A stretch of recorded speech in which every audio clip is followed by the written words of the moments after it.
Cold War has officially been out for 4 months, and it's been 3 months since my first uploaded initial review of the game, and I think it's about time to look back onto what has happened since the launch and see if it's any better. Before we get into this though, make sure to leave a like and subscribe for more Cold War content like this, and don't worry, as it's always free to subscribe, and you can always unsubscribe later.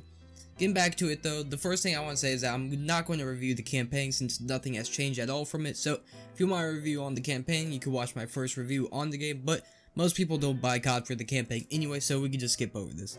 Now, starting off, I'm going to talk about multiplayer, and this is going to be the longest part, and is what most people buy COD for, so it's understandable why it's the longest. So, what I think most people want to hear first, that I just want to get out of the way first, is Sbmn. Now, it's still here, I assure you, and it single-handedly makes this game not worth it at all. Now, I have seen people that say they get somewhat casual lobbies, but personally, me, with a 1.1 KD, every single lobby I play, I mean every single lobby, it is incredibly competitive, which makes me get off the game after 2 or so games. Now, I also won't lie, I was at 1.07 KD at one point, and I got a lot of casual lobbies, and I was actually enjoying myself for once. But, once I went to a 1.08 KD, every lobby since I have played is competitive. Some days though, the Sbmn isn't as bad, but every single day though, it's still going to be enough where it's not fun. So if you're looking to get this game to enjoy yourself on multiplayer, you won't. I'm sure you will not like it unless you are really bad at COD. Chances are if you're watching this video, you're not that bad at COD. If you want more of my opinions on Sbmn though, I have made a more in-depth video on it that you can watch after this, but let's just keep moving. Now, one of the main complaints I had back when this game first came out was the lack of content and maps. At launch there was only 8 maps that were all equally bad. Since then though, we have gotten 5 maps, those being 3 remakes and 2 new ones. The remakes of course being Nuketown, Express, and Raid, all Black Ops 2 maps, and Nuketown's just Nuketown gets remade every single Black Ops, and then the new original maps being The Pines and Apocalypse. So, after 4 months, or just 1/3 of the game's life cycle, we now have 12 6v6 maps, which honestly should have been what this game launched with. It's kinda outrageous that we have to wait months to get a good amount of maps that should have been there when the game first launched, and the worst part is that about 9 out of the 12 maps are bad and I don't enjoy them at all. This is why in every video you see I only play Nuketown 24/7, because the only other maps I enjoy are impossible to find, those being of course Raid and Express, so I just don't even bother trying to lobby shop for them. Now of course they did also add the smaller 2v2 maps, but I can't name a single person that plays that mode for those maps, so the original 6v6 COD maps have been quite pitiful for what they could have done, and honestly I feel like they've been just throwing 6v6 COD out of the way this COD. Now one thing though that does come with the Battle Pass that doesn't require supply drops anymore is the DLC weapons, and we have quite a lot. I just have 2 problems with the DLC weapons. The first one is that there are 4 melee DLC weapons and 1 special weapon, and only 5 primary weapons being divided by 2 for 2 SMGs, 2 ARs, and 1 shotgun. My problem here is that, while yes it's cool to have free melee weapons, most of them suck, and there are so many of them that no one's going to use them. Instead, I'd rather see more primaries instead. For example, we can have more tac rifles, more snipers, or pistols, which I know is a secondary, but I don't want all this melee stuff because no one uses melee in 6v6 COD. Now, I assume over time we will get more primary DLC weapons. I would just like to see more and not every DLC weapon post-season launch be a melee weapon.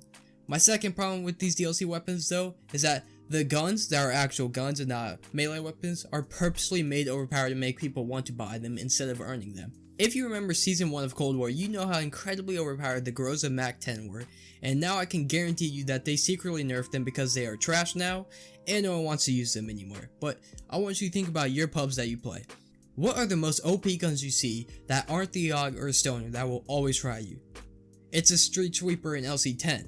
Now, I wouldn't be too mad at this if they updated the guns and nerfed and buffed them, but can you guess the last time they did a weapons update to actual weapons in Cold War? It was December 10th of 2020, over 3 months ago, was the last actual weapon update in the game, and all they did was nerf the M60 recoil a little bit. Now, Treyarch did tweet a couple days ago that they are going to have an update to tune the weapons again after 3 months of not doing it, but holy, if they mess that update up, I will honestly probably quit Cold War, since there are so many overpowered guns in this game that it's honestly just unfun if you're not using them. Now, I can argue about guns all day, but there's also other problems with the multiplayer too. Now, before we get into more negativity about this game, I do want to praise this game for the little it has, because unlike Modern Warfare 2019, this COD has that fun arcade style to it, which I love so much, and when games aren't too sweaty, it's so incredibly fun to play this game, which honestly makes me mad about how bad the game is, but it's also super fun at the same time, which I just hate. And the camos are also good in this game as well. I won't lie, DM Ultra still isn't the greatest, but it looks alright, and the other camos are good looking as well. Now, I won't lie, some of those challenges are incredibly stupid, but they're still nice camos nonetheless. Really though, the only thing I want from camos is another Mastery camo. This would be a skin that would be one of the coolest skins we have ever seen from a trailer game that is only for people that got both DM Ultra and Dark Ether. Other than that though, that's about all the praise I could give this game, other than the prestige master icons and the music player that has some Black Ops 2 themes in it. Now, back to the negativity. The score streak system in this game blows. Let's just keep it there. Pretty much, to get high score streaks, you have to go on higher kill streaks, which is incredibly hard to do with this Sbmn because with everyone trying their hardest, it's almost impossible to go on these high kill streaks, which is super annoying. I'd rather go on a 10 kill streak to get a harp and risk starting over the entire process if I die, instead of solely relying on having to get a 15 kill streak or higher so I can even have enough score to even make progress on the high score streaks, because the score streaks in this game are incredibly high with their score. For example, the AC-130 or the gun machine, whatever it's called in this game, it is 10,000 score. You have to go on like a 20 kill streak to get that. It's absurd.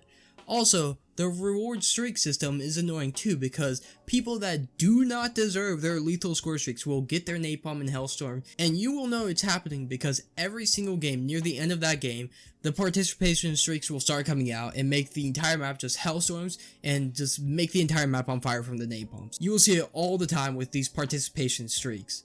Now, from launch, they have also added 2 score streaks, that being the death machine, which is alright, but not too great because you could get outgunned by someone using an AUG or a stoner, so there's really no use for it, but they also added the harp. The harp is a useless score streak. This is because it takes not only a stupid amount of score to get that requires you to go on a high kill streak to even get close to getting it, but once you get it, almost every single time, someone on the other team is going to put up a counter UAV which will counter the harp, which logically I don't see how that makes sense, but I can understand it because it was like that in the past CODs too, but it's just knowing that everyone's running a counter UAV just to counter harp.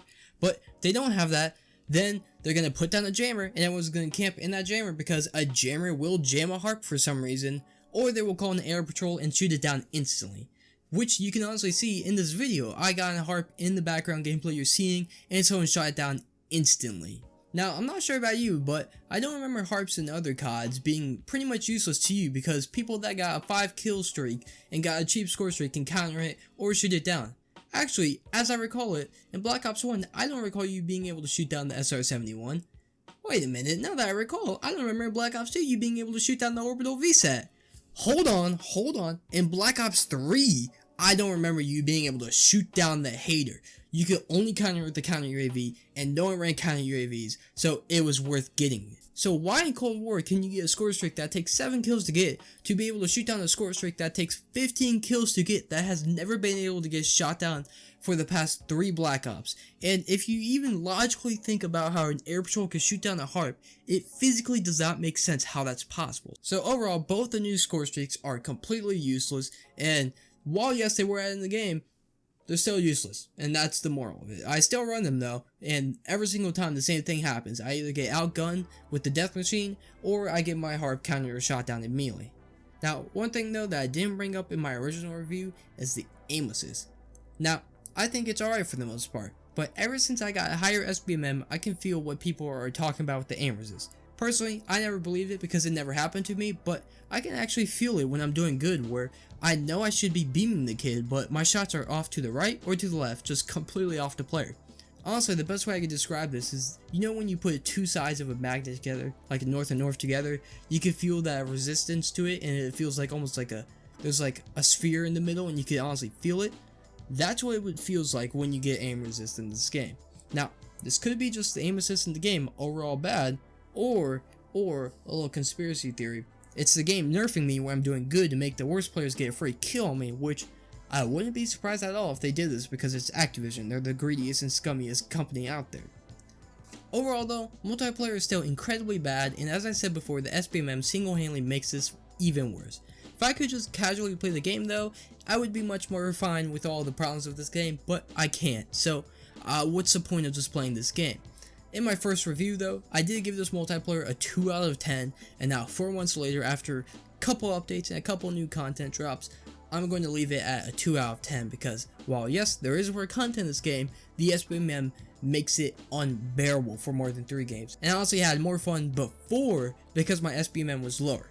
Now if Sbmn was lowered and this game was more playable again, this multiplayer would be anywhere from a 4 to a 6 out of 10, but it's not, so it gets to stay out 2 out of 10 and be one of the worst multiplayers I've ever played, right besides Modern Warfare 2019. And you might be wondering, if everyone's trying so hard, why don't they just add a league play system so we could get more casual lobbies? Well, they did. League play. This league play is an exact copy from Black Ops 4. Literally not one thing different besides the fact that it's Cold War instead of 2060 or whenever Black Ops 4 takes place. This system is absolutely garbage, and I honestly don't blame people for not playing this system and just sticking with pubs. And league play is more casual than pubs. Yes, you heard me right there. For example, I have a friend who is dirty at COD. He has a 2 KD, and I played one match with him in his lobbies, then I played a Masters lobby in league play with him. That league play match was much more casual than the pub match because there was only 4 people trying instead of 6 people trying their hardest. Now, the whole league play system itself is incredibly complicated for no reason, but pretty much your rank resets every 3 days and you have to play one placement match which will re-rank you and put you in a new ladder, which I honestly don't like that system because if you have one bad game, you're screwed. Now, this does reset every 3 days, so there's honestly no reason to do anything in this because all you do for playing this game is you get a mediocre calling card every 5 or so ranks that you're never going to use, and it's overall just a boring mode. So, ranking league play, I would give it a 3 out of 10. The only reason this is higher than multiplayer is because it's more casual, which is stupid that I'm saying that the competitive mode is more casual than the casual mode. Moving on though, let's talk about zombies. Zombies is the only thing I actually enjoy about this COD. Now, with there only being 2 maps after 4 months, it is pretty rough because they aren't the greatest maps of all time for only 2. Now, D Machina was a fun map that I still play to this day, but it's so bare bones once you just spend the day it takes to learn everything about the map. And the new map Firebase Z isn't bad by any means. The only problem I have with it is that I consider it an Easter egg map. Once you drop into Firebase Z though, you are non-stop asked to start the Easter egg and do it instead of just playing it and having fun, which it honestly feels wrong playing this because you are just pressured so much to do the Easter egg to the point where it's just not fun to play Firebase Z. That's the one thing D Machina has over this map. You aren't pressured to do the Easter egg at all, you actually have to go out of your way to start it, and while yes, I do know that the Easter eggs are easier than ever, I still don't want to be pressured constantly to do the Easter egg. The new perk, or remake perk that you could say, that was added with the Firebase Z map is Tombstone, and as you could guess, it's just Tombstone. The only reason I ever liked this perk in town in Black Ops 2 is that you needed it to get every perk on the map, which was fun, because back then there was only a 4 perk limit, but now there isn't a 4 perk limit, so there's no reason to use it unless you're playing with friends, and even still it's not so great because it requires you to die and have your teammates clutch up the round, which if you're on a high round, that's going to be hard to do. Now they did also add an electric cherry, but I also don't count it because it's just the tier 5 upgrade of elemental pop, which I guarantee was made so people would actually use the perk because it's also pretty much a useless perk. Other than that though, the zombies is still zombies, much better than Black Ops 4, and it's enjoyable to play constantly, just the 2 maps are just not it. I think what's missing here is that the maps aren't bad by any means, they just have no personality to them. They feel like they are bare bone maps that you can just casually play, but I just want to see some remakes into this game and more maps with personality to them, so it's much more fun to play zombies overall. Also, there are no new characters, you just play as your operator, which is also boring, and I can't even begin to tell you what is happening with the storyline, but it'd be nice if we had 4 new characters to go with the storyline because it's much more interesting than just playing as an operator that says the same thing 50 times over in one round. But my only complaints from the first video that are still my only complaints now, with that being that dogs coming out non-dong rounds are pretty atrocious and I don't like that, and non-wonder weapon guns being pretty much useless after round 50. I would like to see a couple more upgrade tiers on the Pack-a-Punch, maybe even new camos for them, but overall, I would let this mode stay at an 8 out of 10. Nothing mind-blowing has been added, and only one map that is alright. Now, Outbreak was added, but I don't really care for Outbreak that much. It's a very mediocre game, so if you do rock with Outbreak, that's great. I personally just don't like it. If they did add the old maps though, and some new maps that rivals Shadows of Evils and maps alike, then this would easily be a 9 out of 10, but they haven't done anything big yet, so hopefully they will get a little crazier with zombies in the future. Overall though, I do believe this COD could still be a great COD, but I also lost all hope for it to make a comeback without the game being overhauled, which truthfully isn't going to happen. This isn't World War II, it's not going to get overhauled. Now, in my original video, I gave this game a 6 out of 10, saying that zombies carry the game, and for me personally, I also said that it was a 4 out of 10 if you did include zombies, which would make sense because most people don't buy COD for zombies in campaign. But now, my updated score for this game, 4 months later, is a 4 out of 10, with zombies carrying the 3 out of those 4 points, and a 2 out of 10 if you're a multiplayer only player. Now, while yes, this game did get more content over time and has been improved over launch, what lowers the score on this game is the Sbmn getting worse over time and making the game more unbearable to play, and league play being awful. Along with this as well is all the negative stuff I said and the fact that there's nothing to do on the game. I've gotten both DM Ultra and Dark Ether, and that's about all there is to do. There's no 100% calling cards, so no point in doing that. The only reason I truthfully still play Cold War is to make content for YouTube and to complete the Battle Pass. Once you have done the 2 Mastery Camo challenges for multiplayer and zombies, there's literally nothing else to do, which lowers the score quite a lot because what's the point in playing a game if there's nothing to do and all you're going to do is get punished for playing the game? But ending it off, if you did enjoy the video, a like is greatly appreciated. It helps me even more, but until the next Cold War review, see ya.